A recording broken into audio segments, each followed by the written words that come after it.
CDD आणि watermelon आहे ना, केळीमध्ये 100% करतात, एकटं ठेवत नाही. आणि मिरचीमध्ये हे पिकं घेतातच, मस्कमेलॉन किंवा आता वॉटरमेलन. मागच्या वर्षीचा विषय असा आहे, मला एकरी 3 लाख रुपयाचा टरबूज झाला होता. तिच्यामध्ये मिरची प्लस होती.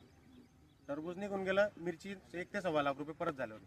म्हणजे आपण जो टरबूजसाठी जो खर्च करलेला आहे तो चिलीमधून निघून गेला. म्हणजे टरबूजचे असं आपण पकडतो की नाही, एकरी 50,000 रुपये खर्च झाला, तर ते तिच्यातून याच्यातून भरून निघतो. म्हणजे आपण प्रॉफिटमध्ये दुसरं पीक प्रॉफिटमध्ये कव्हर करून घेतो.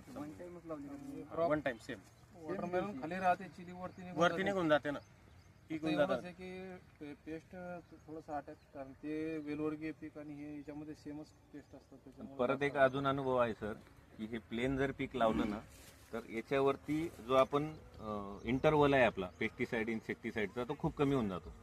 आपण म्हणतो ना की मिरची बाबा ठीक आहे 10 दिवसांनी घेतलं चालेल.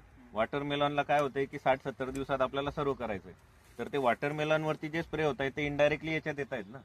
त्यामुळे मिरची तुमची 90 दिवस असं पकडा की 0 रुपयाची मिरची आहे. म्हणजे खर्च काहीच नाही तिला, जस्ट लाईक बनाना. वॉटरमेलन बरोबर. पण हार्वेस्टिंग टरबूज तुटलं की दुसऱ्याच दिवशी होतं, लगेच करा तुम्ही. आणि मार्केटला हे जे आहे, ही लांब वगैरे जो म्हणतो आपण, जाड लांब अशा व्हरायटीला मार्केटला डिमांड चांगली आहे.